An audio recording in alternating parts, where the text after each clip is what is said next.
Tracker's gonna live the nation, and Spectrum's got such supervision. M.a.s.k is a mighty power that could save the day. M.a.s.k, no one knows what lies behind the mask charades. M.a.s.k, always riding out on Venom's trail. Comes to the laser rays, fire away.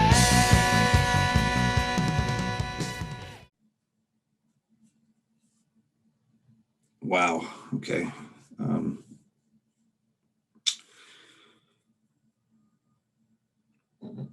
Hey, everybody.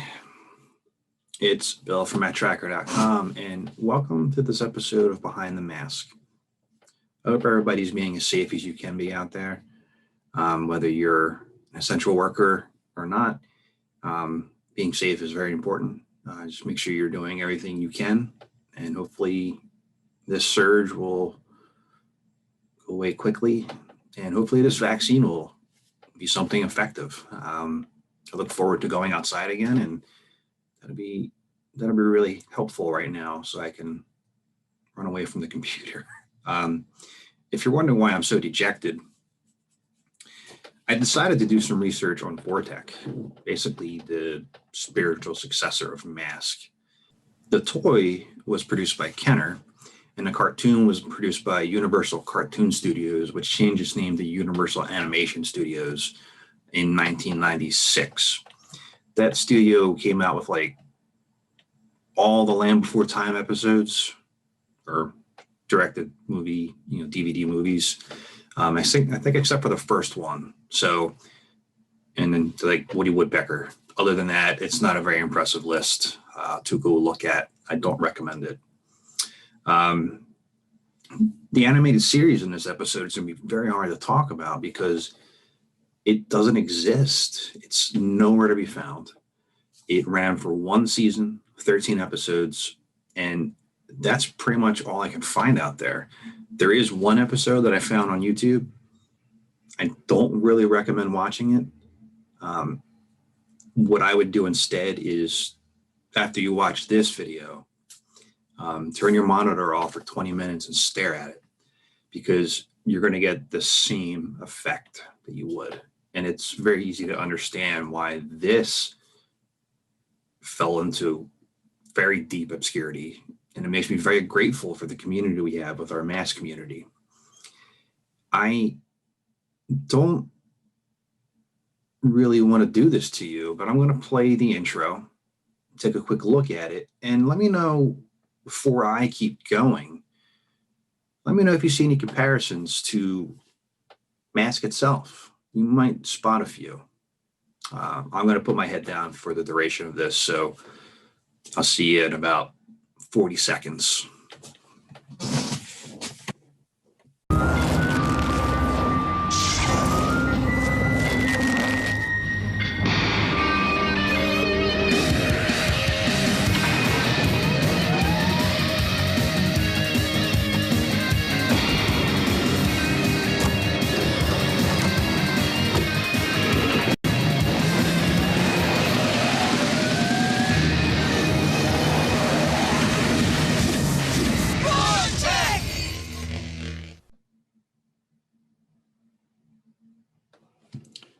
So with the silence there, that means that the intro is done, and you can kind of get an idea of what the show's about, and you can see some of the elements that are similar to M.a.s.k, and we'll get into more detail at that. And when we look at the toys, as I said before, there's not really much out there with the cartoon that I can compare with or review, but I can give you a brief synopsis here from Wikipedia.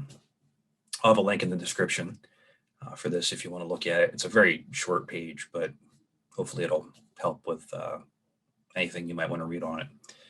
The Vor-Tech Undercover Conversion Squad is a group of secret agents led by Hudson Roarke, R-O-A-R-K-E. I believe it's Roarke. I don't know how else you would say that. Their mission is to stop Hudson's older brother, Damian Roarke, known as Lord Matrix, and his evil biomechs from infecting the world with a techno-infectious plague. Similar to the M.a.s.k franchise, the Vor-Tech agents had special masks and transformed vehicles with special computer systems that gave them and their vehicles special powers. So yeah, it's pretty damn close. And it makes sense that it would have been something that was launched from Kenner. Now, these vehicles aren't exact, but some of them are, like if you look at it quickly, you might get it right away. And that's what I'm going to do. I'm going to bring the photos up. And the photos I'm going to be referencing are from Albert Pinello's website. So not only is it one of the best M.a.s.k websites out there, but it also is one of the most comprehensive Vor-Tech websites out there. I'll have a link in the description for that as well if you want to, browse around there. But it's an interesting dynamic because none of these helmets or masks have any names to them. So that's one thing that's lacking. And I went back to the Lance Anderson interview that I did a couple of years ago, and I wanted to see if any of the alternate names that could have landed for the M.a.s.k vehicles or agents ended up here. And I couldn't find any matches, but there's other ones out there. So maybe if anybody has one of the Bibles that kind of goes over all those other elements, let me know. I was just curious if any of them kind of crossed that path, but I didn't see that happen. So like I said, Albert Pinello's website, link will be in the description. And let's take a look. We're going to go straight down here and see what we got. So the first one we have is called Battle Tracker, and it's not Trakker, it's Tracker, and it's an ATV, and it looks like iguana, right? You'll notice there's not a lot of detail in this, so I'm going to have a talk about some of this toward the end of all these images here. And if we look at it in its transformed state, it looks like Bullet, right? Here's the driver, Brad Logan. And with his helmet, so there's no name to it. But if I'm looking at it, it kind of looks like a little bit of a mix, I would say, of, I know which one I'm thinking of. It kind of looks like a version of the long mask of Piranha, a stiletto. So that's what I'm thinking there. So yeah, in regular mode, it looks like iguana, and in its transform mode, it looks like Bullet. So it's pretty neat to see that. The next one here is called Desert Striker. It's a dune buggy. In its regular state, it looks like Firefly, right? And in its transform state, it looks like Firefly. Color scheme is very odd. But as I said, you can see that it lacks some of those details that really made the M.a.s.k vehicle stand out. The driver is Jeremy MacMasters. It's a very unique name. And here he is with his helmet. Very plain resemblance, maybe the Ace Rikers, vaguely. Not really too much going on there. Next one down here is called Road Heat. It's a cycle. And what does this look like to you? To me, it looks like Jackal, right? Even the driver kind of looks like Bruno Shepard a little bit if you're looking at it from the side. And here it is in its transform mode. Not the same resemblance as it would be for Jackal, but I think in the regular mode, it has that appearance. The driver name is Jason King, and obviously this is a bad person. You can tell by the design of the figure. And here he is with his helmet. That looks like nothing from the M.a.s.k line. So there you go. Next one down here, we have Rattler. It's an off-road vehicle. Give you a second here to think about this one. Did you say gator? Well, you're right. Looks like gator. And not only does it look like gator, it transforms like gator. Except it looks like a rattlesnake instead of an orange boat. This is Damian Roarke, the leader of the bad guys. And it's a pretty unique design on him. It's got an odd color scheme to it, but again, I'm not really expecting much out of these. And apparently here he is with his helmet. It's a vest. So there's that. The next one we have is a sports car named Sonic Stinger. And this one here can kind of resemble, I think, a couple different things here. And I'm going to give you a second to look at it. So my thought is Manta and Thunderhawk. There's kind of elements of both here when you're looking at it. But then if you look at it in its transform mode, it looks more like Manta with the, with the part in the front that pulls up. Normally with Manta, it's showing the missiles, and you have the back part with the, the jet thrusters and the wings coming out. So here it looks more like Manta, but in its regular state, it looks more like a cross of both, I think. The driver is named Rick Rhoades.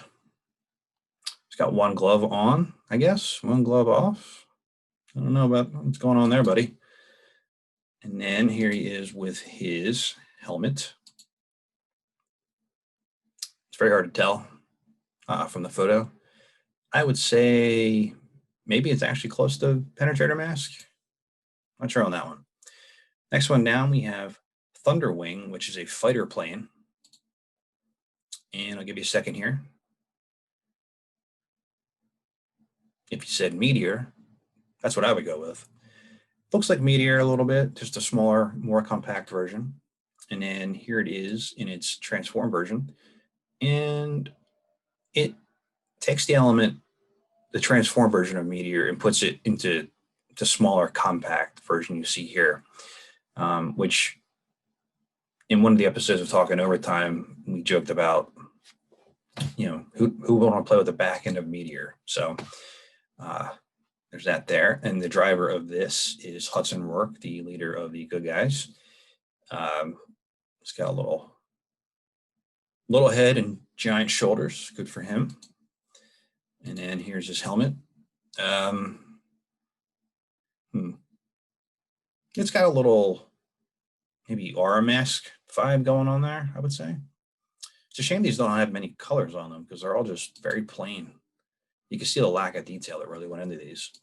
And the last one here for what they call the first generation is a 4x4 vehicle named Blazing Fury. And what you see here is going to probably be the closest you'll see to almost an exact copy of a m.a.s.k vehicle. I'll give you 1 second here. If you said Wildcat, you are correct. That's what I would say. And even when you look at it in a transform mode, it's the spitting image of it. It's a little different, but man, does it look exactly like Wildcat. The driver name is Tate Osbor.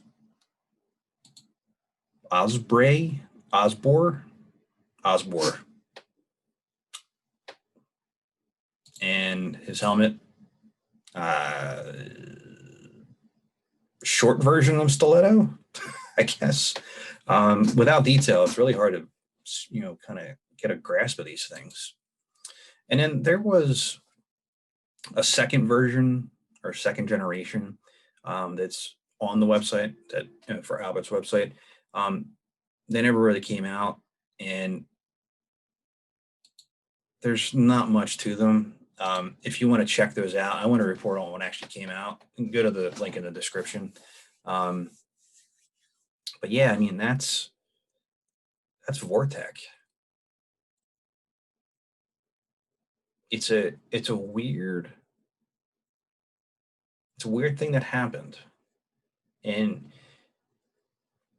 what you see with the vehicles is a huge lack of creativity, detail, and it's all very, very generic.